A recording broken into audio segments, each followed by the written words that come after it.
In this video I want to show you how we can make cool swing bass lines which are super groovy and can spice up your track. So let's talk about swing. So I guess the most common form of swing is triplets. So I prepared a normal bass line here. It sounds like this, and then we will listen to the triplets in a second so that you have the comparison.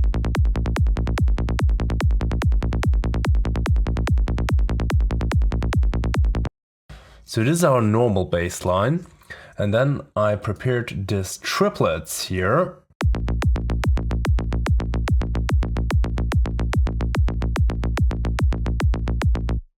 And I guess a lot of guys know this sound, but may not have been knowing that this is triplets. And I want to use some words how we can do this really easily. So first thing is, you will need to switch to the triplet grid. So in Ableton you can do it like this, maybe a bit different in a different DAW, but the idea is that you fit 3 notes in here. So those are a little bit shortened, but if you would look at here, 1/8 here, then it's 3 which complete the bar here. So basically, if you don't have that option, you could also just like draw 3 notes into your DAW, and in case they're a bit shortened like here, it will look like that. So that easy actually, you can go into the triplet grid, but there is a few things to consider. So the first thing is, if I switch back from the triplet grid here to, for example, 16th notes, then we can actually see, if I move this here, that this note is shorter. So that's something you will need to consider, that your notes are longer then, because we are now using 1/8 triplets. Or depending if you look from the other side, if you said I had like 8 notes before, then it's probably that they get shorter. So that's something you will need to consider. And what does that actually mean? It depends on your setup of your bassline. And if you want to know how to set up a bassline, I have a cool course for you guys in which I explain everything really easy on how I do all my basslines. So you get basically total insight into my production, and you can check out the first lectures for free if you follow this link up here or down in the description box if you want to know more about that. Anyway, so that's something you need to consider, that you might need to adapt the preset you have to make it long enough for longer notes, or maybe you need to shorten it a bit to have it sounding well. But usually I find that if I have a good preset which works for a normal bass, it usually also works for a triplet bass. So there's not so much to adjust. The next consideration is the length of the kick. I went pretty drastically here, but there's actually 2 options how you can do this, and I prefer this a little bit more, that you have like a short kick which is just like covering the first third of the triplets, but you can also go with a normal kick as well. And I want to give you the difference quickly so that you can check it out for yourself. But if you have a longer kick, then you will need to make the adjustments for it. So things like cutting maybe the lows from that first bass note here, or playing with the volume, which is something you can anyways do if you want to, and if you want to add some extra groove. But at the moment it sounds like this. This short kick, but we could also have like a kick maybe like this. So that's a little bit into your artistic decision, I would say, how long you want to go here. But I prefer a little bit more staccato thing here, and that might also need a redesign of your kick, because now we're cutting basically a lot of this low part here in the end. So you might need to either redesign it, or you might need to mix it a little bit different to get those lows back. So that was the most easy way, I would say, how you can make your bassline a little bit more swingy. But there's other options as well. So for example, here I prepared something which is a mixture between like an offbeat bassline and a bassline which has a little bit of swing here, or maybe a little bit too much. We will see where we place it.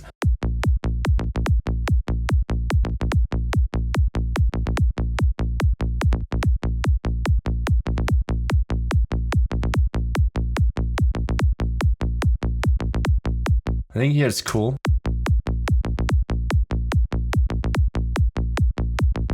So there we come into the territory where we are not really on a grid anymore. And I could imagine that after a break, this could fit if you have something really cool and you don't have a lot of elements, especially if you have things like drums. I would follow the rhythm you have with your kick and bass as well. So for example, if I would have a triplet grid with my kick and bass, I also would place my drums in the triplet grid because I think that makes a little bit more sense. But obviously music isn't science and you can try a lot of things, and maybe you find something cool by letting two different rhythms run together like a polyrhythm. I personally don't do that. I just wanted to show this. You can also do this with the groove pool. So here I created a pattern and it looks straight here on the lines, but there is a groove applied, which you can see here on the left down corner. And it works like that if when the groove is applied here, you can commit it. So if you press this little arrow button, then you will see what actually happens. So you see the velocity gets lowered here and this one gets shifted a little bit ahead, while this one seems to be quite normal and this one is a little bit late. Well, actually this is also a little bit late. And that creates a different rhythmic feeling. So check this out. Let me undo this one time.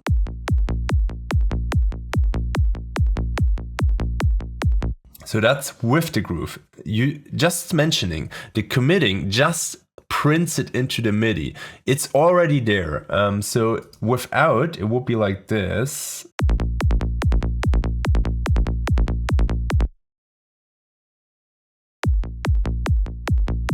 And of course you can then print it as a should, and you can adjust it like you'll need it. So you could, for example, straighten it again. Let's say you don't want to have it that swingy. You could straighten it, or you can move it by hand as you like.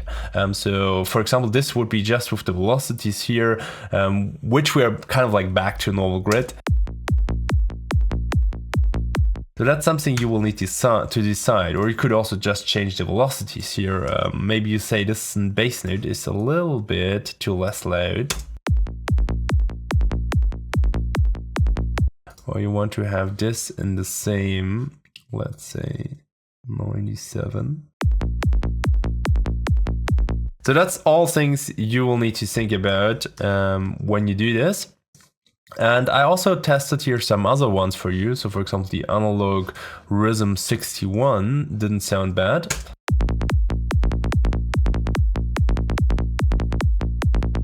If we would commit it, it would look like that.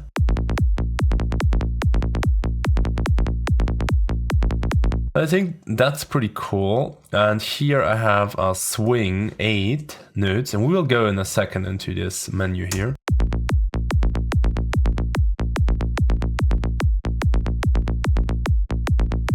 And we could print it in, it looks like this. You see all the notes are a little bit late, which gives a laid back feeling to this. So that's things you can do. And as mentioned, you will need to adjust the drums, and maybe you will need to adjust the kick as well here to make things work. So that's something you will need to see when you really craft it. You will need to experiment because it's not so normal, not such a usual thing like the other stuff we did. But now I want to explain you a bit this menu here. So we have a bass here. The bass basically determines which grid is it applied to. So are you applying it to 16th note or only the 8 notes in the grid? And we will see it with an experiment soon what that means. And we have quantize. So this quantizes your notes before the groove is applied. Then we have the timing. This is how much of this groove is applied to your clip.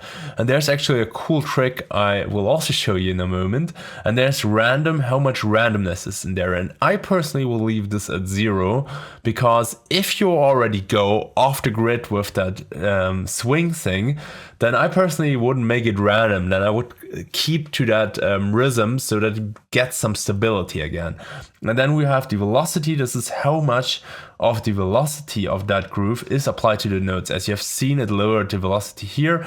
So if we would, for example, print this one more time, then you see this, it lowers the velocity here. But if we drag this down to 0 and do the same, then no velocity is applied. Which brings us to the final thing, and I always love to do little MIDI experiments to show you guys what this does actually. So I prepared this little groove, which is not a cool groove, just to say. It just has some notes missing. It has a note here shifted ahead. It has another note missing, and has a note lowered in velocity. And what you can do is basically you can drag this here, and I already did this, into your groove pool here. And then this gets saved and you can apply it to clips. Then I created a clip which just looks like this, straight 16th note on a 16th grid, and applied this groove here in the yellow clip. And we can see actually what happens. And I can do it actually one more time. So let's put this in here. I put it to yellow. We will select the test groove, which is already selected here, and we will print it. And now we can see what actually happens behind the scenes. So if we compare those two, then you can see that the yellow notes got shifted here to the left. And here the yellow note got shifted a bit to the right. So the 5th note got shifted a bit to the right, which is also here, and the note before got shifted a little bit to the left. So everything is quite normal. Here's also some small shifts, and we have this velocity change. So that's the first important thing we can notice. One thing you will see here is that the notes here in the red are all of the same length, but here in the yellow one, this note got a little bit longer, and that's also something to notice with those grooves, because you can actually see that this note here, it ends at the same point, but it got shifted ahead, and so it got stretched a little bit. And I think that's an interesting thing to notice. And then we have here this yellow one, which got shifted a little bit to the right, and it got shortened. So that's something which I found really interesting when I digged a little bit into MIDI. And honestly, I think that's something you guys should do with a lot of things you have questions, because a lot of questions you can actually answer yourself by making simple experiments like this, and just applying them and comparing them by having 2 MIDI channels like this and having one up, one down, and then you can here toggle between the colors. So now I want to come to something which I find is also really interesting, and which we teach at the Psytrance Academy in some module, and I just want to share it here as well. It's if you have an audio channel, and we would place this to bass swing, so we will now record our bass from here. Then what we can also do is we can have this analog rhythm here, and then we could, for example, drag down either the global amount or the timing here, or any actually of those. So we can go down here, and we can gradually dial in the swing here. So we could say this like post effects. We record this little baby here.